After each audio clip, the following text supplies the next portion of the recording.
All right, welcome back to Wmma Now with your host, Chuck Stevenson. And I'll tell you what, I am in a fantastic mood because the UFC has finally re-signed Lucie Pudilova.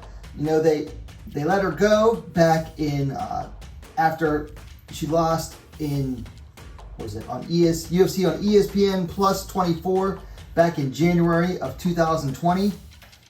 Little over about 2.5 years and 6 fights later, she is back in the UFC. And I'll tell you what, looks like she's going to be fighting at Bantamweight, and that is a division that needs a fighter like Pudilova. If you're not new to this channel, then you're no stranger to the fact that I love watching Lucie Pudilova fight. She's what I refer to as, and this is borrowing a boxing term, she's a TV fighter.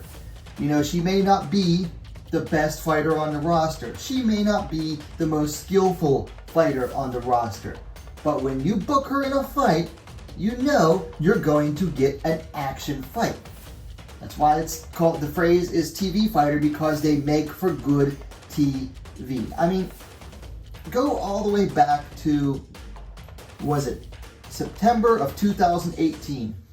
Pudilova's fight against Irene Aldana is one of the absolute best women's MMA fights of all time. One of the absolute best. It's like the Just Bleed gods looked down upon that fight, said, "Let there be blood," and those two ladies just went to absolute war with each other. So she's finally back in the UFC, and I am excited. And this all started, I'm recording this show on Sunday. The news actually came down yesterday, and I don't know how I managed to wait this long before getting around to putting this video up.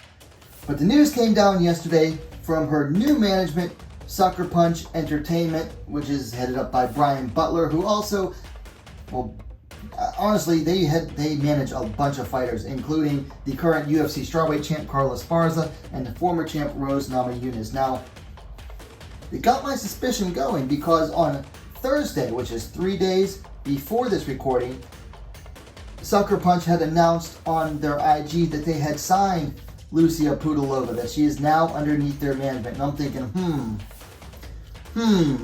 this could be a sign of big things to come. And then 2 days later, on Saturday, boom, they announced it again.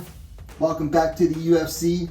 Lucie Pudilova is back in. Much credit, I gotta give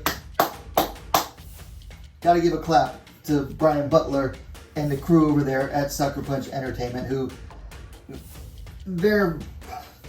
I think they might manage more ladies in the UFC than any other management group.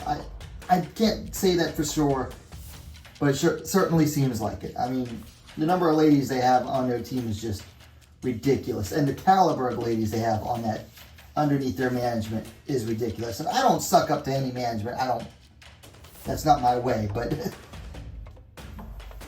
I mean, I've been waiting for the UFC to sign Pudilova for a while, to bring her back in.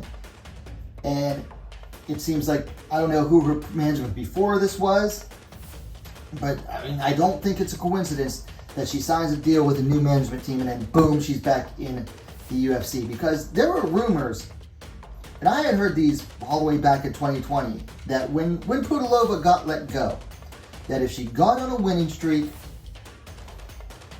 basically the matchmakers told her, the UFC matchmakers told her, like, hey, go out, get on a win streak, and we'll bring you back. So she signed up with Oktagon back home in the Czech Republic, and 3 fights later, no news from the UFC. Then she loses her 4th fight with Oktagon to Toledo Bernardo, and let's be honest here, that fight was a stinker because all Bernardo wanted to do was get takedowns, get top position, and then not do anything with it. Wins 2 more fights, very competitive fights, and finally signs with new management and gets back into the UFC. So, I mean, she's 5-1 since leaving the UFC. That's a very good winning streak. So let's take a moment to talk about Lucie. So she is currently 13-7. And out of that 13-7 record, she went only 2-5 in UFC, which is not the prettiest record. So I can't exactly blame them for cutting her, especially after the last loss at flyweight to Justine Kish. That's a bad loss there.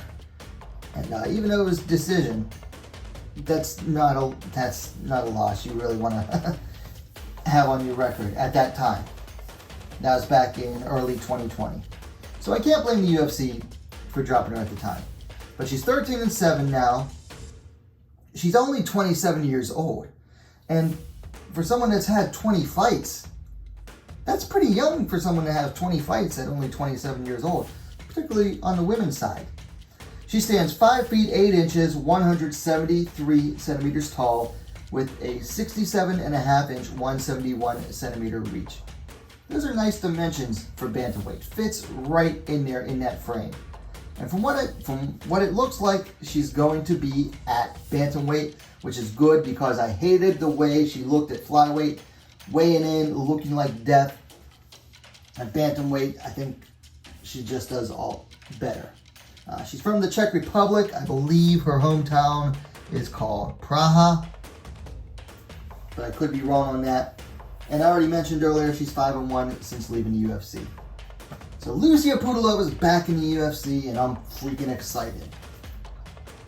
Like I said, the news came down a day before this recording. I don't know how I managed to go this long without making this video, but I knew I had to because I've been supporting getting her back into the UFC for a while now.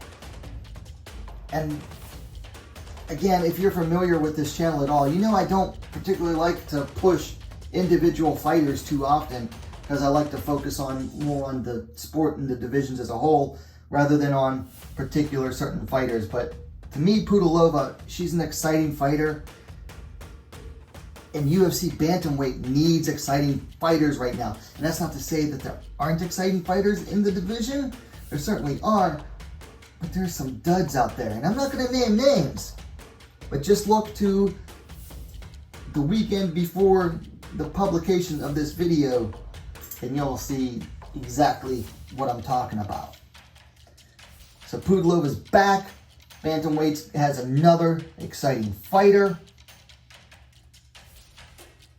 Things are looking up in the world. Anyway, let me know your thoughts on this in the comments down below. If you liked the video, please give it a like, share it as well. And while you're at it, don't forget to subscribe to Wmma Now, the best, most complete women's mixed martial arts dedicated platform on YouTube.